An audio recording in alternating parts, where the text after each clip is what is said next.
우리는 우리 주 예수님께서 공중으로 강림하셔서 자기 성도들을 하늘로 데려가실 그날을 기다리고 있습니다. 그래서 주님 다시 오시면 우리는 부활한 몸으로 혹은 살아있을 때 주님을 만나게 되면 그 몸이 영광스럽게 변화되어서 공중으로 주님께로 올리워 갈 것입니다. 그래서 하늘에서 7년 동안 주님과 교제를 나누고 그때 이 땅에는 7년 동안 무시무시한 환란이 쏟아지게 될 것입니다. 7년이 끝난 뒤에 주님께서 자기의 성도들과 함께 지상으로 재림하셔서 이 땅 위에 자신의 왕국을 세우실 것입니다. 그리고 주님께서는 그 왕국에서 왕으로 다스리시면서 1000년 동안 통치하실 것입니다. 우리는 주님께서 다스리는 그 1000년 왕국에 들어가서 주님께 경배드리며 또 주님을 도와서 함께 다스리는 자가 되고 또 그곳에서 주님과 함께 교제하면서 안식과 복을 누리게 될 것입니다. 1000년 왕국이라고 부르기도 하고요. 하늘의 왕국이라고 부르기도 합니다. 또 그리스도의 왕국이라고 부르기도 합니다. 1000년 왕국이라는 것은 그 기간이 1000년 동안이기 때문에 1000년 왕국이라고 부르고요. 하늘의 왕국은 하늘의 통치가 땅에 그대로 임하기 때문에 뜻이 하늘에서 이루어진 것처럼 이 땅에도 그대로 실현되는 그런 세계입니다. 그래서 하늘의 왕국입니다. 하늘의 왕국이 저 하늘에 있는 게 아닙니다. 이 땅에 세워질 하나님께서 통치하시는 그 왕국을 이야기합니다. 또 예수 그리스도께서 왕으로서 다스리는 왕국이기 때문에 그리스도의 왕국이라고 부릅니다. 천년왕국에 대해서 잘 알지 못하는 분들이 많습니다. 이야기는 많이 들어봤는데 천년왕국이 도대체 어떤 곳이고 지금 세계와 무엇이 다른지 성경을 좀 열심히 부지런히 읽으신다면은 이사야나 에스겔이나 요한계시록을 통해서 그 천년왕국의 모습들을 살펴볼 수가 있습니다. 그런데 복음서에도 주님께서 천년왕국의 모습을 보여주셨습니다. 물론 천년왕국 1부터 100까지 처음부터 끝까지 다 계시해 주신 것이 아니라 천년왕국이 되면은 일어날 가장 중요하고 핵심적인 것들을 마태복음 17장에서 보여주셨습니다. 이 마태복음 17장의 이야기가 어떻게 전개되느냐 하면은 마태복음 16장에서 아주 중요한 사건이 있었죠. 베드로의 신앙 고백, 가이사랴 빌립보에서의 신앙 고백이 있었습니다.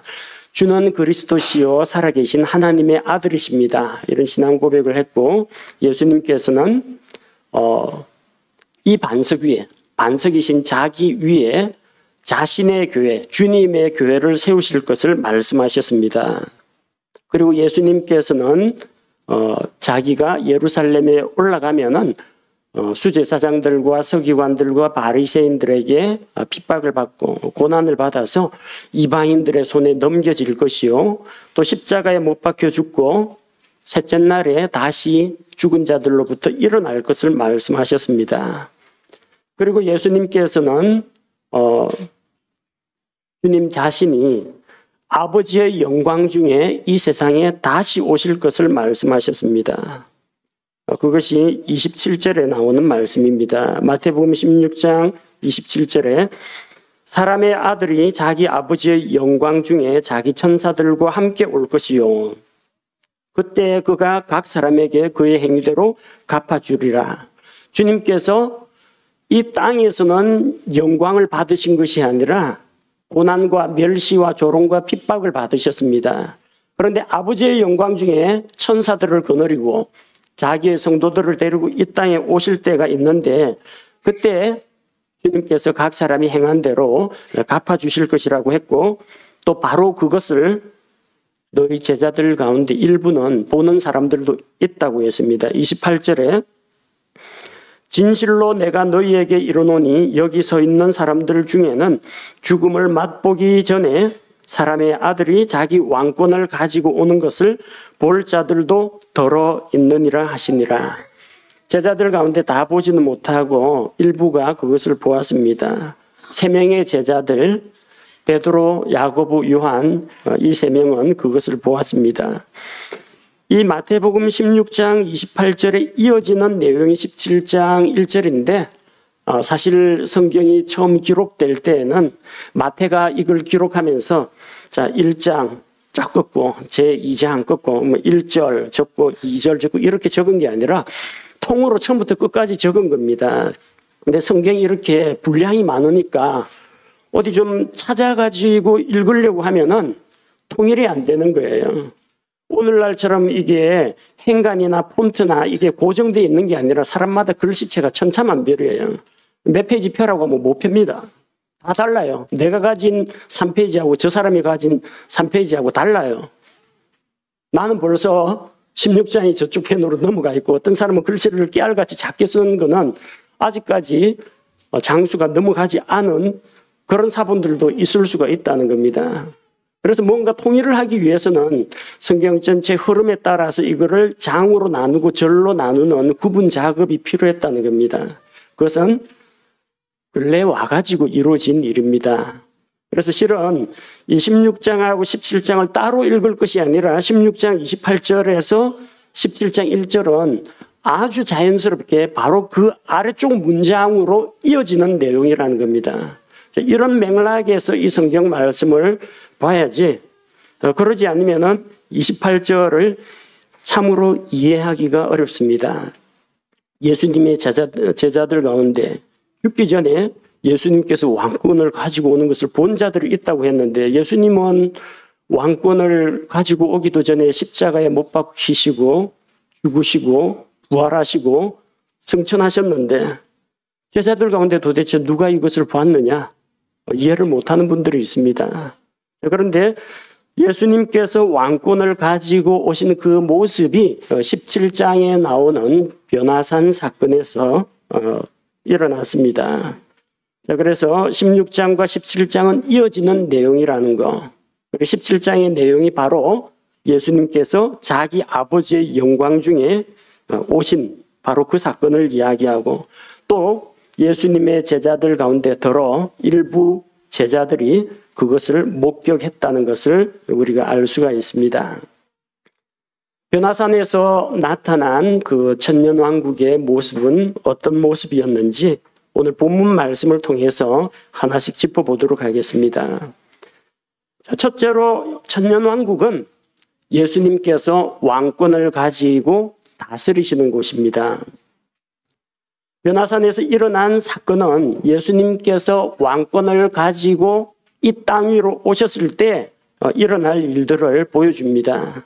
16장 28절에 보니까 진실로 내가 너희에게 이르노니 여기 서 있는 사람들 중에는 죽음을 맛보기 전에 사람의 아들이 자기 왕권을 가지고 오는 것을 볼 자들도 더러 있느니라 하시니라.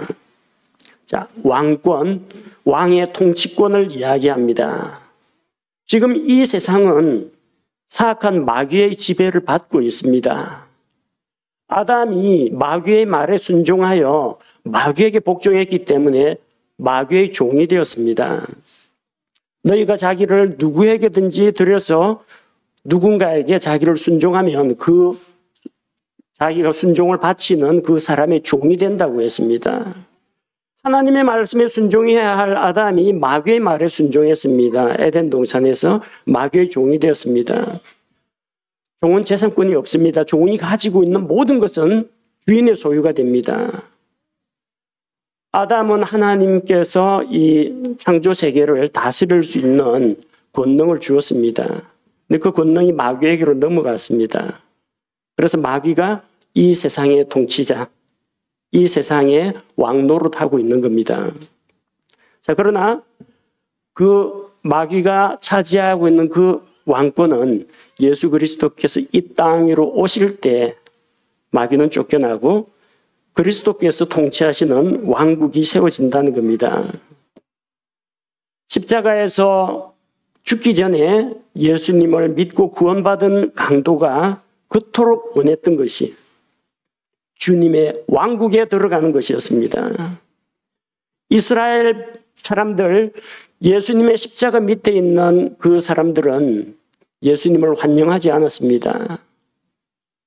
예수님을 왕으로 모시지 않았습니다. 카이사르 외에는 우리에게 왕이 없습니다. 이 사람은 우리 왕이 아닙니다. 십자가에 못 박으십시오. 자기들의 왕을 그들이 거부했습니다. 주님께서 그들에게 왕국을 주려고 왔지만 자기 땅에 오매 자기 백성이 그분을 영접하지 않았습니다. 그런데 십자가에 달린 그 강도가 주님께 간청합니다. 누가복음 23장 42절에 예수님께 이르되 주여 주께서 주의 왕국으로 들어오실 때 나를 기억하옵소서 하며, 이 개역성경에는 이게 예수여라고 되어 있습니다. 예수는 평범한 유대인 남자 이름입니다. 예수라는 이름 가진 사람이 한둘이 아니에요. 주여, 주여, 주께서 주의 왕국으로, 주란 말을 3번이나 이야기하고 있습니다. 예수님은 주님이십니다. 그 주님께서 왕국을 세우고 그 왕국에 입장할 때 자기도 그 왕국에 들어가고 싶다고 한 겁니다. 십자가에 달린 강도는 그래서 구원받아 낙원으로 갔습니다. 근데 그 강도가 진짜 바란 것은 죽어서 낙원 가는 것이 아니고요, 그리스도의 왕국에 들어가는 것이었습니다. 주님께서 왕으로서 통치하는 그 세계에서 자기가 주님과 함께 영원히 살고 싶다, 그런 소망이 있었다는 겁니다.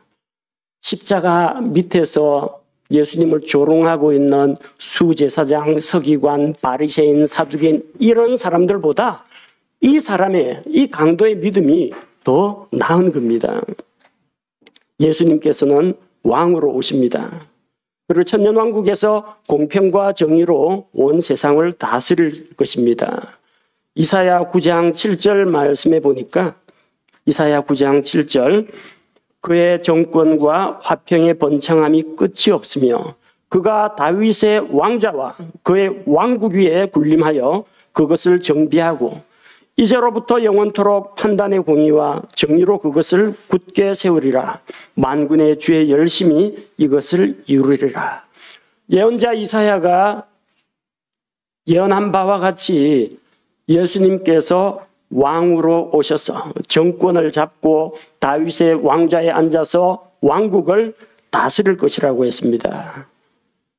이 세상의 통치자 마귀가 쫓겨나고 예수님께서 왕으로 다스리는 그런 왕국이 임하게 될 것입니다. 우리는 바로 그 천년왕국에서 왕이신 주님을 섬기고 또 주님과 함께 다스리는 자로 살아가게 될 것입니다.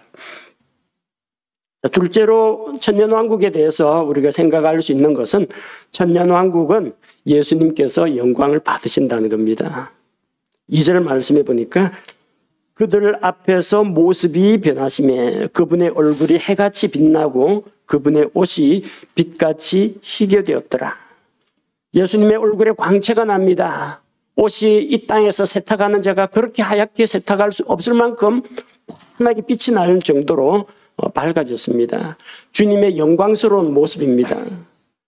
채찍에 맞고 시달리고 얼굴에 침뱉음을 당하고 몸에 피투성이가 되어 있는 그런 모습이 아니라 영광스러운 왕으로서 주님께서 오시는 곳, 그것이 천년왕국입니다. 사람들이 천년왕국 하면은 엉뚱한 걸 이야기합니다. 전혀 엉뚱하진 않은데 덜 중요한 걸 천년왕국이라고 보고 있어요. 천년왕국 물어보면 사자들이 어린 양과 뛰놀고 어린아이가 독사굴에 손 넣어도 물지 않고 이거나 사막에 샘이 솟아 흐르리라 뭐 이런 거나 이야기합니다. 생태계의 변화, 물론 그런 일도 일어납니다. 초식동물, 육식동물, 사자가 소처럼 풀을 먹는 그런 일들이 일어납니다. 이리와 어린 양이 함께 누워도 양을 해치지 않는 그런 시대가 옵니다. 근데 그게 뭐 그리 크게 대단하겠습니까? 그것은 주님께서 이 땅에 화평을 가져오시는 그 단편적인 일부 사례에 불과합니다.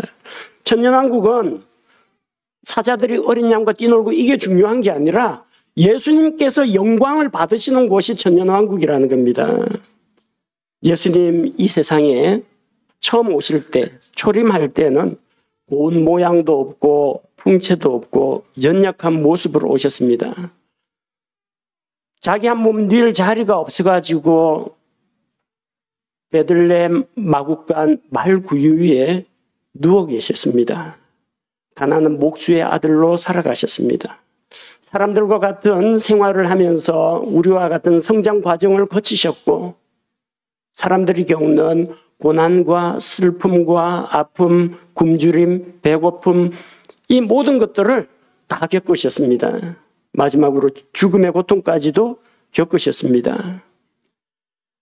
예수님 이 세상에 처음 올 때의 모습은 이사야 53장 2절에 나오는 말씀처럼 이사야 53장 2절 그가 그분 앞에서 연한 초목같이 마른 땅에서 나온 뿌리같이 자랄 터이니 그에게는 모양도 없고 우아함도 없으며 우리가 그를 볼 때에 그를 흠모할 만한 아름다움이 없도다.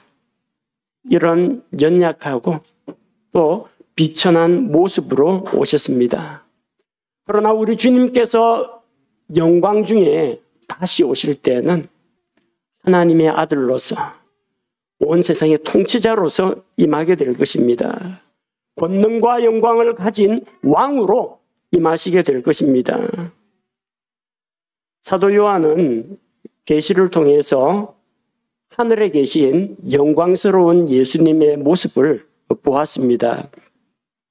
요한계시록 1장 14절과 15절 말씀에 보면 그분의 머리와 머리털은 양털같이 희고 눈같이 희며 그분의 두 눈은 불꽃 같고 그분의 두 발은 용광로에서 달군 듯한 정제된 놋 같으며 그분의 음성은 많은 물들의 소리와도 같고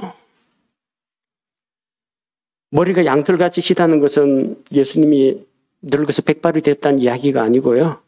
이것은 지혜를 상징합니다. 영원 무궁토록 살아계시는 하나님의 모습을 양털같이 흰 머리로 표시한 겁니다. 불꽃 같은 두 눈은 무엇을 말합니까?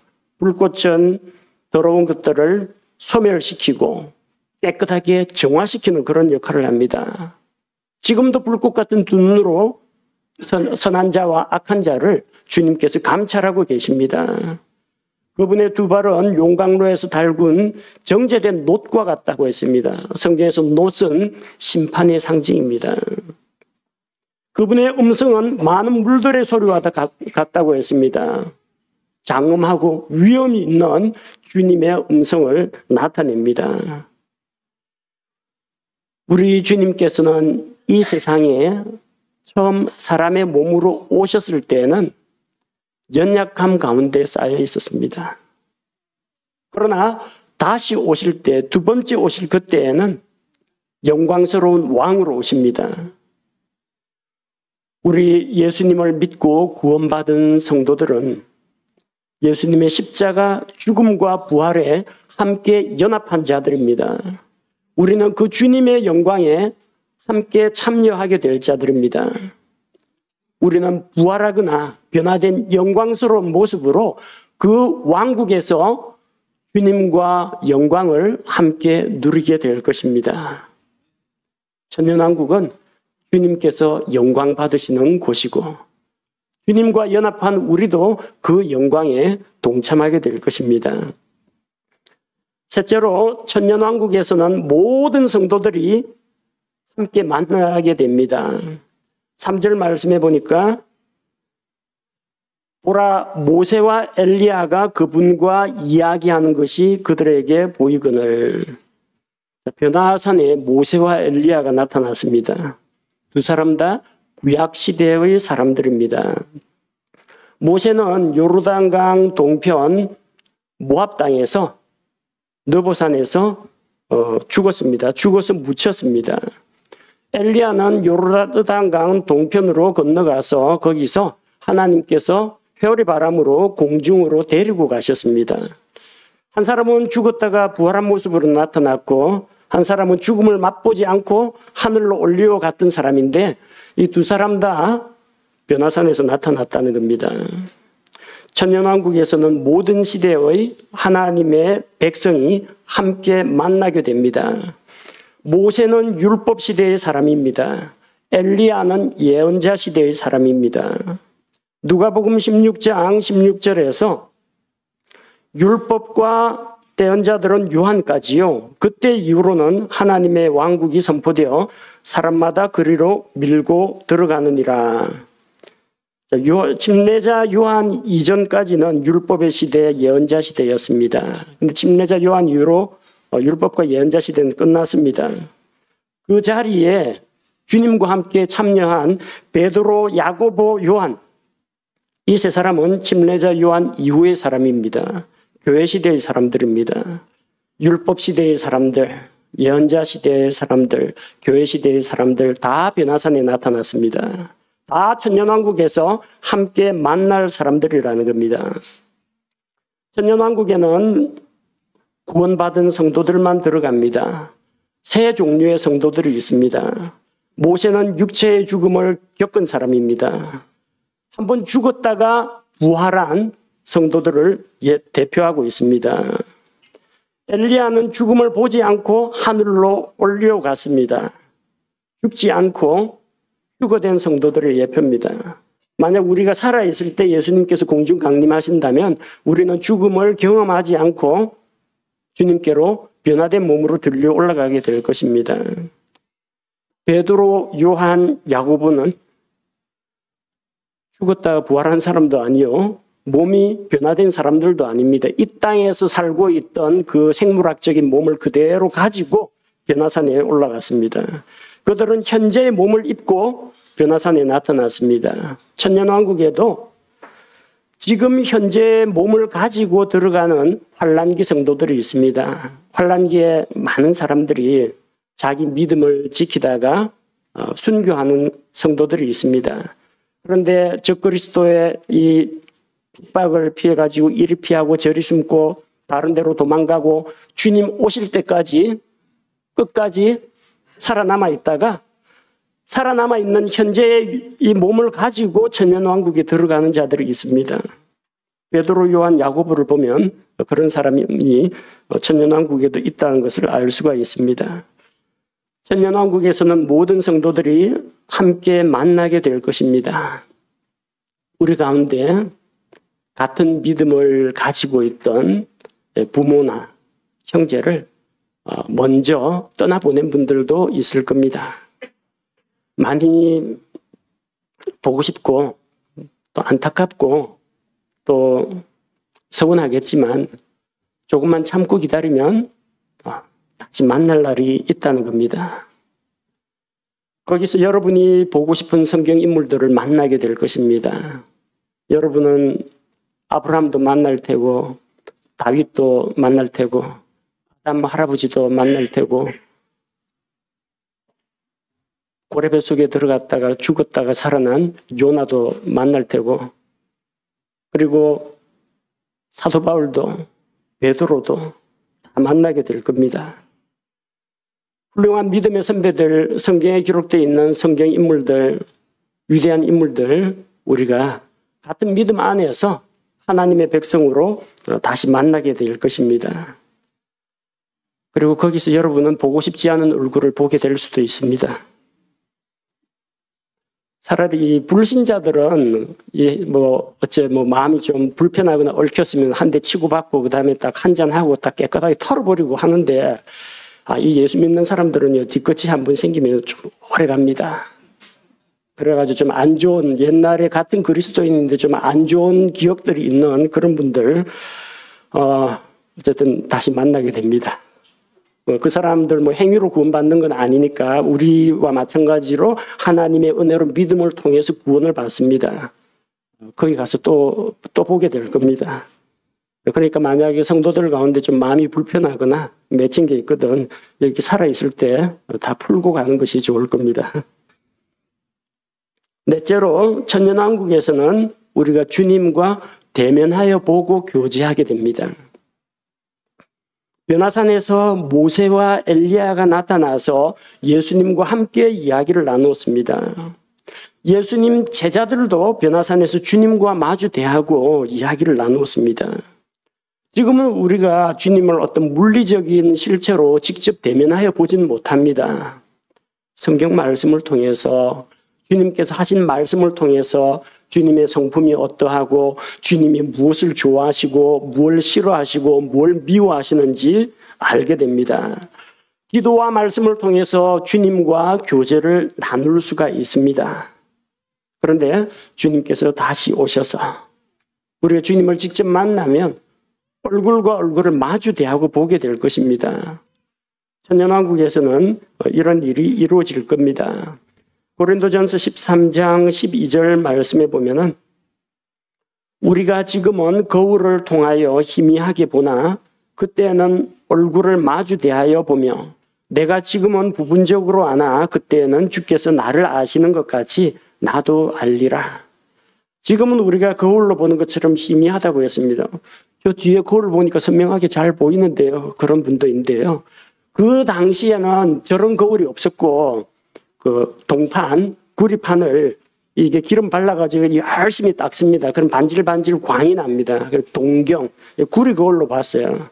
저 유리 거울만큼 선명하지가 않습니다. 그래서 거울로 보는 것처럼 어찌 뭐 형상하고 대충 이런 것들은 비치는 모습은 보는데 그렇게 선명하게 보이지는 않습니다.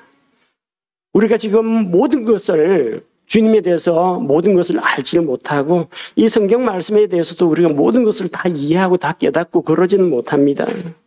그러나 그때 물이 바다를 덮는 것처럼 주님을 아는 지식이 온 세상에 가득하게 될 때 그때가 있습니다. 그때는 우리가 부분적으로 알던 것을 더 선명하고 환하게 알게 되고 또 주님과 더불어 교제하면서 주님을 더 깊이 만나고 알아가는 그런 날이 오게 될 것입니다. 우리는 주님과 대면하여 만날 날, 그리고 주님과 함께 이 천년이라는 시간 동안 주님과 함께 주님께 경배드리고 주님과 교제하는 그날을 소망 중에 기다리고 있습니다. 우리가 만약 주님을 만나고자 하는 이런 소망을 가지고 있다면요, 부끄러움 없이 주님 앞에 설 수 있도록 자기를 순결하게 가꿔야 합니다.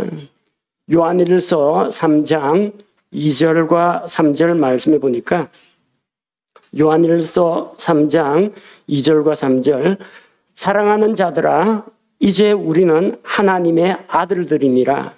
우리가 앞으로 어떻게 될지는 아직 나타나지 아니하였으되 그분께서 나타나시면 우리가 그분과 같게 될 줄 아노니 이는 우리가 그분을 그분께서 계신 그대로 볼 것이기 때문이라. 그분 안에서 이 소망을 가진 자마다, 어떤 소망요? 주님을 직접 만나 뵙게 될 소망을 가진 자마다 그분께서 순결하신 것 같이 자기를 순결하게 하느니라. 우리가 주님을 만날 그런 소망이 있다면 우리가 날마다 거룩하고 순결한 삶을 살아가는 것이 필요합니다. 그리고 다섯째로 천년왕국에서 우리는 안식을 누리게 됩니다. 4절 말씀해 보니까 그때 베드로가 응답하여 예수님께 이르기를 주여 우리가 여기 있는 것이 좋사온즉 만일 주께서 원하시면 우리가 여기에 장막 셋을 짓되 하나는 주를 위하여 하나는 모세를 위하여 하나는 엘리야를 위하여 짓게 하옵소서 하더라. 베드로는 그 변화산 위에서 주님이 영광을 받으시고 이 구약시대의 사람들도 만나고 영적인 이 흥분과 기쁨 가운데 젖어가지고 여기서 장막 치고 살았으면 좋겠다. 산 밑에 내려가지 말고 살았으면 좋겠다는 그런 생각을 했습니다. 변화산 위에 장막 3개를 짓고 거기서 주님과 함께 살기를 원했습니다. 이스라엘 백성은 광야 인생 여정 중에 하나님께서 자기들을 인도하시고 보호하신 것을 기념하여 한 해의 마지막 절기로 장막절을 지켰습니다. 장막절은 이스라엘 백성에게 한 해의 마지막에 찾아오는 절기입니다. 천년왕국은 이 땅에서 누리게 되는 마지막 시기, 마지막 왕국입니다. 장막절이 되면은 수확한 모든 곡식은 창고에 저장을 하고 장막을 짓고 그 안에 거하면서 모든 노동을 쉬고 오로지 하나님께 경배하고 하나님께서 주시는 복과 안식을 누리면서 사는 그 기간이 장막절입니다. 그 장막절이 바로 천년왕국의 예표입니다. 우리는 모든 노동을 쉬게 되고 오로지 주님과 함께 주님의 통치를 기뻐하면서 주님께 영광을 돌리고 주님께 경배를 드리고 그분과 교제하는 가운데에서 주님 주시는 진정한 안식을 누리게 될 것입니다. 천년왕국은 주님께서 화평과 정의로 세상을 다스리고 우리가 그분으로 말미암아 안식을 누리는 기간입니다. 자, 여섯째로 천년왕국에는 마귀가 없습니다. 15절 말씀에는 마귀가 나옵니다. 15절에 보니까 주여 내 아들에게 긍휼을 베푸소서. 그가 미친 증세로 심히 시달리고 자주 불 속에 쓰러지며 종종 물 속에 빠지나이다. 변화산 아래에는 마귀에게 사로잡힌 한 아이가 괴로움을 당하고 있었습니다. 그 아이는 이 마귀에게 사로잡혀가지고 자기가 원치 않는데도 물 속에도 불 속에도 뛰어들어서 자기 몸을 상하게 했습니다. 그걸 지켜보는 그 아이의 아버지 마음은 그야말로 찢어질 듯이 아팠습니다. 슬퍼하고 걱정하고 눈물을 흘렸는데 남아있는 예수님의 제자들에게 이걸 좀 해결해 달라고 하는데 아무도 그 마귀들을 내쫓지 못합니다. 변화산 위에는 마귀가 없었고 마귀의 활동도 없었습니다. 변화산에는 오직 하나님의 영광으로 가득 찼습니다. 그러나 변화산 아래에는 여전히 이 세상의 통치자 마귀가 지배하고 있었습니다. 천년왕국에는 제일 좋은 게 마귀가 없다는 겁니다. 요한계시록 20장 2절 말씀에 보니까 요한계시록 20장 2절 마귀요 사탄인 그 용 곧 저 옛 뱀을 붙잡으니라. 그가 그를 붙잡아 1000년 동안 결박하여. 마귀는 천년왕국 기간 동안에 1000년 동안 바닥 없는 구덩이에 던져지게 됩니다. 장로교에서는 지금이 천년왕국이라 그렇게 주장하는 일부 교단들이 있습니다. 그러나 천년왕국이 만약 지금이라고 하면요, 너희 대적 마귀가 두루 다니며 삼킬 자를 찾고 있느니라. 이것은 없어야 됩니다. 마귀가 활동하면 안 돼요. 근데 지금 마귀들이 얼마나 많이 활동합니까? 무당굿이나 마술사나 그다음에 요즘 캐대언 같은 이런 대중매체, 영화 이런 것들을 통해서 일을 하고 있고 강신술이나 점 치는 것이나 이 마귀 활동들이 너무나 많습니다. 사자와 어린 양을 한번 같이 두면은 어린 양은 아마 한 끼 식사거리가 될 겁니다. 지금은 천년왕국이 아닙니다. 마귀가 결박되어 있어야 하는데 왜 마귀가 돌아다니냐 하면은 장로교에서는 그렇다 봅니다. 마귀가 결박되긴 했는데 개줄이 지구를 몇 바퀴 돌 정도로 길어가지고 돌아다닌다고 이야기합니다. 바닥 없는 구덩이 속에 들어가야지. 줄이 아무리 길다고 해도 나와가지고 돌아다니면 안 되죠. 천년왕국에는 마귀가 없어야 됩니다. 근데 지금 마귀가 활동하고 있지 않습니까? 지금은 천년왕국이 아니에요. 제발 마귀가 좀 없었으면 좋겠어요. 우리 흔히들 이야기 들어보면요, 직장에서 여러분들 스트레스 많이 받을 때 그러잖아요. 저 직장 상사 저 사람만 없으면은 회사가 참 평안할 텐데. 교회에서는 그런 일 있으면 안 됩니다. 저 사람만 없으면 좀 조용할 텐데. 어떤 사람은 또 그럽니다. 특정 인종 집단, 특정 정치 집단, 특정 국가, 저 집단만 좀 지구상에서 사라지면은 세상이 좋아질 텐데. 그렇게 이야기합니다. 그런데 여러분이 그렇게 싫어하고 미워하고 기피하는 어떤 사람이나 어떤 정치인이나 어떤 집단이 사라진다고 해도요, 마귀가 세상을 지배하고 있는 동안 달라지는 건 없습니다. 똑같아요. 마귀가 지배하는 동안에 여전히 사람이 바뀌고 정권이 바뀌더라도 달라지는 일이 없습니다. 세상에서 일어나는 거의 모든 죄들은 마귀에게 사로잡힌 자들, 마귀의 영향을 받는 자들, 마귀의 유혹에 넘어간 자들에 의해 가지고 일어납니다. 싸움이나 도둑질이나 모함이나 간음, 속이는 거, 살인, 전쟁, 우상숭배 다 배후에 마귀가 개입되어 있다는 겁니다.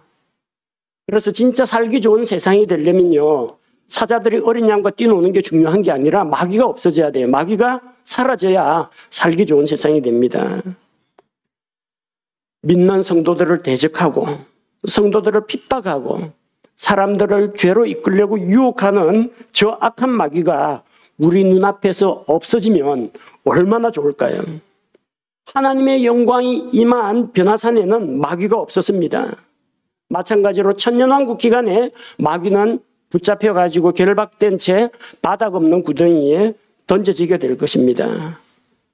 천년왕국은 마귀가 없는 세상, 그래서 정말 살기 좋은 세상이 될 것입니다. 언젠가 우리 주님께서 공중으로 임하셔서 자기 성도들을 하늘로 데려가시고 주님께서 지상으로 재림하셔서 이 땅 위에 천년왕국을 세우실 것입니다. 우리 주님께서 다윗의 왕좌에 앉아서 공평과 정의로 세상을 다스릴 겁니다. 우리는 그날이 하루속히 오기를 믿음과 인내로 소망 중에서 기다려야 합니다. 그런데 변화산에서 보여주신 그 계시는 잠깐 동안이었습니다. 제자들은 다시 현실로 돌아왔습니다. 모세와 엘리야는 떠났습니다. 아직 천년왕국은 오지 않았습니다. 산 밑에는 마귀의 압제하에 시달리고 있는 수많은 사람들이 그들을 기다리고 있었습니다. 제자들은 여기서 산 위에 장막을 짓고 살자고 했지만 예수님께서는 제자들에게 속세를 떠나서 기도원으로 짐 싸들고 올라가서 거기서 혼자 경건 거룩 생활을 하라고 하지 않았습니다. 제자들을 이끌고 산 아래로 내려왔습니다. 그래서 마귀에게 고통받는 사람들을 찾아가셨고 죄인들을 불러 회개시키는 일을 하셨고 또 십자가 구속사역을 담당하셨습니다. 천년왕국을 기다리는 건 좋은데 주님 다시 오시는 그날을 기다리는 건 좋은데 그거 기다리느라고 아무것도 못하고 오로지 골방에 들어가서 지하 벙커에 들어가서 산속에 들어가서 하나님께서 주신 귀한 인생을 낭비해서는 안 됩니다. 우리가 해야 할 일이 무엇입니까? 주님께서 다시 오시는 그날까지 할 일 많은 세상으로 가서 거룩하고 순결한 삶을 살며 마귀에게 시달리는 자들을 복음으로 구출하고 주님께서 장차 우리에게 주실 보상을 바라보면서 주님의 일을 해야 합니다. 이것이 주님 다스리시는 천년왕국을 기다리는 우리 믿음의 성도들의 자세입니다. 함께 기도하겠습니다. 하나님 아버지, 마태복음에 기록된 말씀을 통해서 주님께서 영광 중에 다시 오셔서 이 땅 위에 세우게 될 천년왕국의 한 단편에 대해서 살펴보았습니다. 주님 오셔서 자신의 왕국을 세우시고 주님께서 영광을 받으시며 하나님의 모든 백성들이 시대를 초월하여 한자리에 모이게 될 그 영광스러운 날을 사모합니다.